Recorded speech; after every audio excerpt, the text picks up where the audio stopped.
सो है गाइस, तो कैसे हैं आप सब। आई होप आप सब ठीक होंगे, अच्छे से होंगे। यहाँ पर एक इम्पॉर्टेंट क्वेश्चन है जो कि बहुत सारे यहाँ पर एस्पिरेंट्स ने किया है। जैसे कि यहाँ पर आप देख सकते हो, जब आप नीट का एप्लीकेशन फॉर्म एनटीए की ऑफिशियल वेबसाइट पे सबमिट करते हो, जब एप्लीकेशन फॉर्म्स नीट के रिलीज़ होते हैं एनटीए की तरफ से, तो वहाँ पे जो कैटेगरीज होती हैं वो लिमिटेड होती हैं।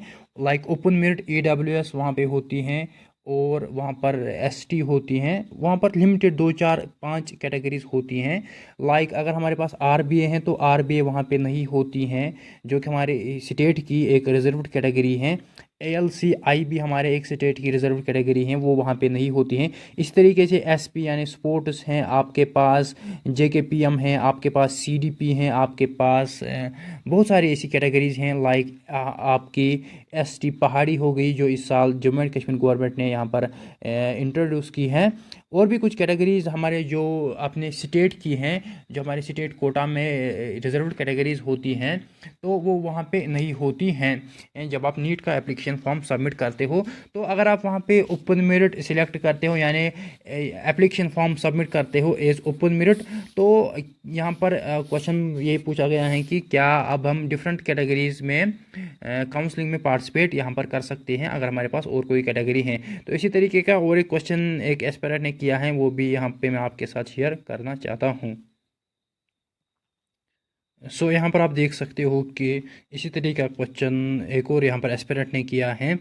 तो इसमें जो आप कर सकते हो कि आपकी जो भी कैटेगरी हैं, जब आपकी काउंसलिंग होगी जेके बोपी की तरफ से, जेके बोपी यानी Jammu and Kashmir board of professional entrance examination,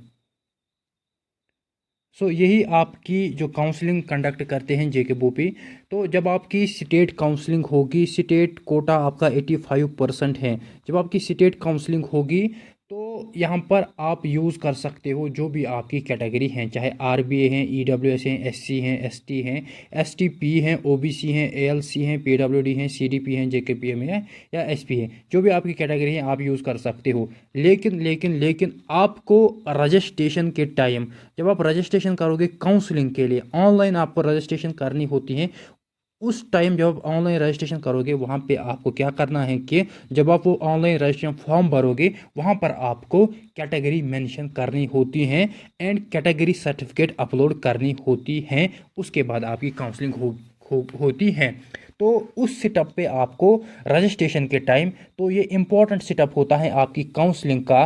तो उस टाइम आपको क्या करना है, आपको एक तो जब आप ऑनलाइन रजिस्ट्रेशन फॉर्म भरोगे जेके बोपी की ऑफिशियल वेबसाइट पे, वहाँ पे आपकी जो भी कैटेगरी है तो वहाँ पे आपको वो सबमिट करनी है, यानी एक तरीके का फॉर्म भरना होता है ऑनलाइन। तो जो भी आपकी कैटेगरी हैं, आरबी हैं, ईडब्ल्यूएस हैं, जो भी हैं, एक तो वो सिलेक्ट वहाँ पे सिंपली करनी है। एंड फिर अपलोड डॉक्यूमेंट्स में ऑप्शन होता है, वहाँ पर आपको डिफरेंट डॉक्यूमेंट्स अपलोड करने होते हैं।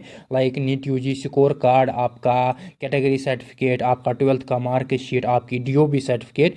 तो उस टाइम भी आपको एक तो रिजर्व कैटेगरी सर्टिफिकेट अपलोड करनी है एंड पहले पहले तो सिलेक्ट करनी है। जब आप फॉर्म भरोगे तो फॉर्म में जैसे आप डेट ऑफ बर्थ लिखते हो, फॉर्म में नाम लिखते हो, एड्रेस लिखते हो, फ़ोन नंबर लिखते हो, तो कैटेगरी पे वहाँ भी लिखनी होती है, सिलेक्ट करनी होती है वहाँ पे। जब आप सिलेक्ट करते हो तो बहुत सारे ऑप्शन आते हैं, open merit, RB, EWS, SC, ST. तो एक तो आपको वहाँ पर कैटेगरी सिलेक्ट करनी है जब आप ऑनलाइन रजिस्ट्रेशन करोगे, एंड फिर अपलोड डॉक्यूमेंट्स ऑप्शन होता है जहाँ पे आपको सभी डॉक्यूमेंट्स अपलोड करने हैं, वहाँ पे आपको अपनी कैटेगरी सर्टिफिकेट अपलोड करनी होती हैं।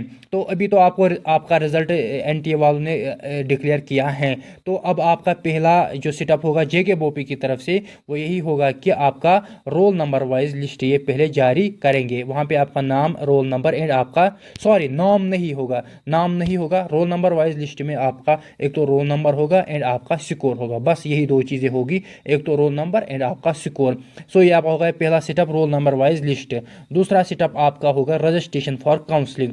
तो यही इंपॉर्टेंट सेटअप होता है, जब आप रजिस्ट्रेशन करते हो, जो बच्चे रजिस्ट्रेशन करते हैं वही फिर काउंसलिंग में पार्टिसिपेट कर पाते हैं, first round, second round and mop up round में। तो ये सबसे इंपॉर्टेंट सेटअप होता है बच्चों के लिए। रजिस्ट्रेशन हर किसी बच्चे को करनी है, वही फिर काउंसलिंग में पार्टिसिपेट कर पाएंगे। अगर आप रजिस्ट्रेशन नहीं करते हो तो फिर आप काउंसलिंग में पार्टिसिपेट नहीं कर पाओगे। सो रजिस्ट्रेशन इंपॉर्टेंट स्टेप है। तो रजिस्ट्रेशन के टाइम ही जैसे मैंने बोला, जब आप ऑनलाइन रजिस्ट्रेशन करते हो जेके बोपी की ऑफिशियल वेबसाइट पे, और वहाँ पर आपको कैटेगरी अपनी सिलेक्ट करनी है। तो जब आप एनटीए का फॉर्म भरा है उसको अब बाढ़ में जाने दो, वहाँ पे जो भी आपने लिखा है उसको बाढ़ में जाने दो। जब आप रजिस्ट्रेशन करोगे जेके बोपी की ऑफिशियल वेबसाइट पे, वहाँ पे आपको कैटेगरी सिलेक्ट करनी है जो भी आपकी कैटेगरी है, एंड वहाँ पर अपलोड डॉक्यूमेंट्स का ऑप्शन होगा, वहाँ पे आपको सभी डॉक्यूमेंट्स अपलोड करने हैं। तो फिर आपका प्रोविजनल यूटी मेरिट लिस्ट निकलेगा। ओके, पीएमएल यानी प्रोविजनल मेरिट लिस्ट, या आप कहते हो इसको स्टेट मेरिट लिस्ट या यूटी मेरिट लिस्ट, लेकिन ये क्या होता है, प्रोविजनल आपका मेरिट लिस्ट। ओके, ये आपका प्रोविजनल मेरिट लिस्ट होता है।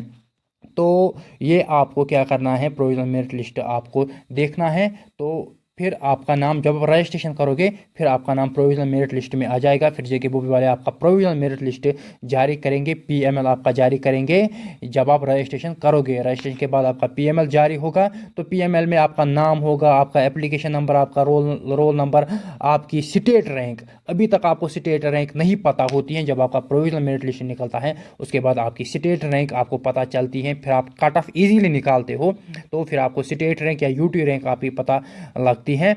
एंड वहाँ पे आपका नाम, रोल नंबर, आपका स्कोर, आपकी रैंक सब कुछ होता है, एंड आपकी कैटेगरी। अब यहाँ पर कौन सी कैटेगरी आएगी, प्रोविजनल मेरिट लिस्ट से ही फिर आपका सिलेक्शन लिस्ट भी बनता है। यही से आपका सब कुछ बनता है प्रोविजनल मेरिट लिस्ट से। इसके बाद आपका सिलेक्शन लिस्ट, या प्रोविजनल मेरिट लिस्ट के बाद जब आप काउंसलिंग करोगे फिर आपका सिलेक्शन लिस्ट जेके बोपी वाले जारी करेंगे। तो प्रोविजनल मेरिट लिस्ट सब कुछ होता है, यही से आपका कट ऑफ निकलता है। यही जो इस प्रोविजनल मेरिट लिस्ट में आपकी कैटेगरी होती है वही आपकी फाइनल ट्रीट होती हैं। ये इसमें जो कैटेगरी आती है वो कहाँ से आएगी, जब आप रजिस्ट्रेशन करोगे वहाँ पे जो आप कैटेगरी सिलेक्ट करोगे वही आपकी पीएमएल में आएगी। पीएमएल में आपकी वही आएगी, एंड जब आप रजिस्ट्रेशन के टाइम अपलोड करोगे तभी पीएमएल में वो सर्टिफिकेट आएगी। एंड अगर आप अपलोड नहीं करोगे तो पीएमएल में आपकी डेफिशिएंसी होगी। डेफिशिएंसी किसकी, किसी भी डॉक्यूमेंट की हो सकती है। तो पीएमएल के बाद फिर आपको काउंसलिंग करनी है, फर्स्ट राउंड ऑनलाइन होता है, उसके बाद आपका सिलेक्शन लिस्ट जेके बोपी वाले जारी करेंगे। तो आई होप कि आपको ये सभी क्लियर हुआ होगा।